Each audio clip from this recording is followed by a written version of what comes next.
Welcome to Mr. Investor, the Real Estate Dojo. Today's conversation is going to be about how real estate investment is like riding a bicycle. Alright guys, as we talked about, we're going to be talking about why real estate investment is like riding a bicycle. There's a lot of similarities into it, and I'm going to break it all down for you guys to really understand it, because if you understand this point, you're going to be able to have a lot of success, because part of becoming successful is you have to zoom out and be able to see the whole picture in a stick figure, in a sense, to be able to fully understand a very complex process, which is real estate investing. Okay, and real estate investing is a very complex process, guys, so I'm going to break it down into how it's like riding a bicycle and how it's investing just like a bicycle. So let me go to the anatomy of a bicycle and kind of break that down. Okay, so on a bicycle you usually have the front wheel and the back wheel. Okay, and then you have basically some pedals here that you pedal, right? And one of the first things about investing and how it's like a bicycle is that you got to notice that you have two wheels. You have the front wheel and you have the back wheel. And what that symbolizes in this business, in real estate investing, is that the front wheel represents the seller, okay? So what that means is that you have to go out there, market, and find motivated sellers. Well, that's only part of the success. It's like climbing halfway up the mountain. You still got to come back down, and coming back down represents the rear wheel in this business. So the rear wheel means by finding buyers. Okay. So to look over this again, you need two wheels. You need to find motivated sellers, and when you find these motivated sellers, you're going to put the deal on their contract, and now your job is to find motivated buyers, or buyers that want to buy these properties you have under contract. If you have a flat, or if you don't have one wheel, it's going to be impossible to move forward in this bicycle, okay?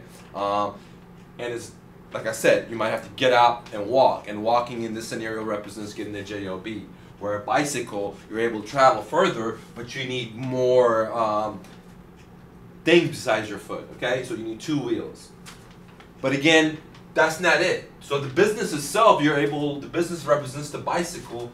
You're able to be very successful and go a lot farther than a job or walking. However, the bicycle itself is not going to get you any further, okay? You need that human. You need you to be able to be on this bicycle, right, and pedal as hard as possible, okay, forward. So a lot of students I deal with and I mentor, I see them taking classes or they take seminars and they spend 10 grand or 20 grand or 25 grand or 2,500 or whatever the story may be, and they learn this bicycle, the front wheel, the back wheel, how it's structured, how they got to pedal it.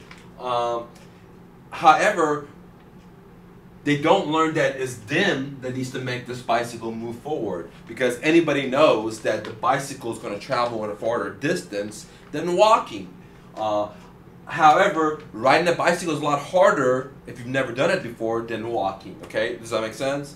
And getting the bicycle costs more money than walking, because you have to go buy this product, and this product costs more money because there's a manufacturer that makes rubber, that makes the chains, that makes the frame, they paint it, so there's more involved into it, okay? So it doesn't mean it's impossible to own a bike. It's very affordable. You go all the way from Walmart that costs like 50 bucks all the way to Schwinn or Track that costs $2,000, $5,000. So there's everything in the middle, okay? But it's definitely possible to own a bicycle. And with me, I am giving you the bicycle. I'm giving you all the loose ends, and all you have to do is get on this bicycle and pedal as fast as possible, and I'm doing it for free. So you just got to pedal hard, guys, and your success depends on not the bicycle, not the ideas that I give you, or not the classes you may take that cost thousands of dollars, but it depends on you and how hard you're willing to pedal, okay, guys? Now, let me go back into the bicycle and the wheels, because it's so important, okay? In each one of these wheels, for example, the seller, there's going to be many smaller wheels. And these little wheels in the seller quadrant represents different skills or labor or materials or resources that you're going to need to make this wheel move forward. Let me break it down for you guys, okay? So one of these could be, for example, sales. The next one could be negotiation. The next one could be marketing. The next one could be taxes. The next one could be setting up systems. The next one could be follow-up. So in each wheel, there's a lot of little sub-wheels that need to be functioning to make the bigger wheel move forward. Just like a tank, guys, okay? So in a tank, if you notice, it could go through a lot of different hard surfaces than a car because there's a lot of small wheels pushing a bigger wheel, okay? So in your bicycle investment, each wheel, the front or the back, is going to have many sub-wheels, and each one of these sub-wheels is going to represent a characteristic or skills that you need to go learn or obtain through outside education, through internal changes, because you have to change to become a different person, to trial and error. So I want you to understand this because it's a very complex process. For example, if you want to go find a seller, you need to have sales skills, you need to have negotiation skills, you need to have marketing skills, you need to have follow-up skills, you need to have to file taxes. You know, there's so many different things involved in it, okay? And then once you find a deal, the same thing is going to happen with the buyers. The same exact things going to be in this one. Besides, some of them are going to be a little different because you're going to have different marketing strategies. You're going to have different phone scripts. You're going to have different way you process the leads and qualify the buyers. Okay, so as you can see, is that it is a hard business to be in, but it doesn't mean it's undoable, because I've broken it down step by step, and I'm going to spoon feed you, and I'm going to hold your hand till you guys score the goal. And the reason I'm bringing it up to your attention is it's hard because I don't want you to invest your time if you don't understand this concept, because it is very hard. Each one of these circles represents a skill that you have to go get through your cash or through your time or through sacrification of things that you love to do but you can't do because you have to obtain your why you're watching me and why you're learning about the real estate investment and how it is like a bicycle, okay? So I really want people to understand these two circles because it's very important, okay? Now, I would say 70% of all my students fail at this part because they do a great job finding the deals, which means they climb up the mountain, and then they want to put it in coast. They want to just relax and thinking the deal's just going to hatch by itself. And that's where 70% of people fail, because the deal never hatches, guys. Okay? This wheel is as important as this wheel. You know, once again, they're both equally important. If one of them was a flat or one was not there, this bicycle would be useless. I don't care how many sellers you have, okay, guys? So when you get the deal, 70% of the times it's not going to come through, especially if you're a new student, because you're relaxing. You're not going out there and working tremendously hard to harvest this lead that you got and sell this product to a buyer, okay, if it's an investor or if it's a retail buyer, okay? And so make sure you listen and you don't do the same mistakes, okay? Now, let's talk about the frame of this bicycle, all right? And the frame of this bicycle represents the education. It represents the way you can structure the deals. It represents the inner connection between wheel number 1 and wheel number 2. See how it connects it? And it represents the harmony, because if something is wrong here and the frame breaks, I don't care if you have wheels. You're not going to go nowhere. You're going to have 2 broken pieces, okay? So everything in here is very, very important, guys, okay? And so the frame represents a lot of different things, from structuring a deal to getting the education. But one of the most important things in this picture, besides the 2 wheels, besides the frame, is you, okay? You are the key factor, guys.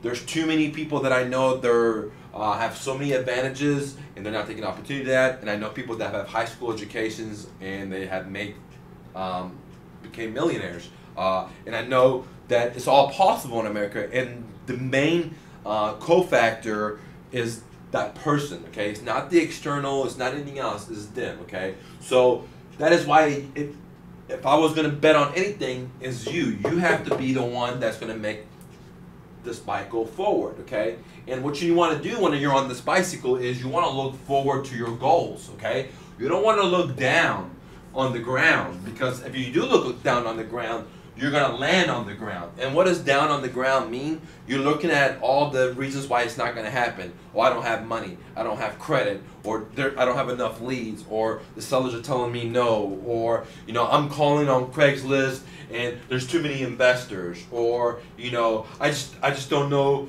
people are telling me no, or there's so many excuses that you may have or tell yourself, or that I hear. So if you're looking down for all the reasons why it's not working, you're not going to go anywhere, because the bike's going to flop down, okay? That's what I learned one-on-one on motorcycle classes, that you need to look what you want to go to. And it made a whole lot of sense to me, because in life, I've always looked at my goals and where I want to go to, and I didn't really focus on that, hey, I didn't have education. Hey, I'm an immigrant here. Hey, I didn't have no credit. I didn't have any friends. I didn't have any infrastructure. I didn't have any networking. I didn't have any support. I didn't think about that. I think about, hey, I'm in America, I live in a great country, you know, I'm going to focus on my goals, I'm going to work every day, I'm going to sacrifice every day, and I want to keep looking forward and forget about everything else, and, you know, the rest is history, guys. And so that's what I'm going to try to tell you. It doesn't matter if you're driving a bicycle from Walmart, which, you know, when I started, I was a Walmart bicycle, because, you know, I was an immigrant here, I didn't speak the language, nothing, but it didn't matter. Or you could be driving a $2,500 Schwinn or track bicycle, or you could have a Walmart bicycle without a helmet and just some street clothes, or you could be having a $2,500 bike with $1,000 worth of gear. It does not matter if you have the good bike or the best gear. What it matters is if you have the heart and the willing, burning desire to focus on straight ahead on where you want to go in life, okay? And then you are on this bike and you just got to pedal, okay? You got to pedal to the metal, as they say, and never quit, okay? And never quit. And I keep saying that, you can't never quit, because, man, there's going to be bumps on the road. If you have a shittier bike, like one from Walmart, it's going to be heavier. You know, the system is not great, the gears are not that great, you know. But hey, that's the car life has given you, and you have to take that and run with it. You can't look down and say, oh, my bike is heavy, the gears are not good. You got to look at forward and say, thank God I'm here. Thank God I have these goals. I know I'm going to make this happen. And that's what you need to focus on, is your goals. And that's why I keep saying real estate investment is like riding a bike, because tremendously, you got to, from the wheels to the structure to you to where you need to be looking to, okay? And hey, it is dangerous, because you're not on four wheels, okay? If you look down, if you have some of these holes are missing, this wheel may not be functioning correctly or 100%, so you're not harvesting as much as you should. You're putting more money or more time or more marketing and not getting a better return of your investment. And you know, and that happens, and that's why you have to check yourself before you wreck yourself in a way, and evaluate all the way through the process and keep changing, so you can inflate these little tires so this wheel is running at maximum performance, okay, as this wheel. Because if one is running at maximum performance and the other one's not, you're not making as much cash as possible. If you have 10 houses but you only have 2 buyers, see, the other deals are not going to go through, okay? Now, another point I wanted to bring up to you is that, you know, sometimes my mentoring students get so focused on this wheel, finding deals, that when they find these deals, they can't move these deals. A, because they are tired and they think the deal's going to hatch by themselves. B, they're not putting enough energy into it. Or C, that they have to learn so many different skills for this wheel, they're just like, hey, you know what? I'd rather just outsource that out. And you could definitely do that. You know, that's called co-op marketing. Okay? And you can definitely co-op market. And what that means is there's other investors that might have a buyer and they're willing to be part of your wheel to get to your next destination for a short time or for this transaction, and you're willing to share that.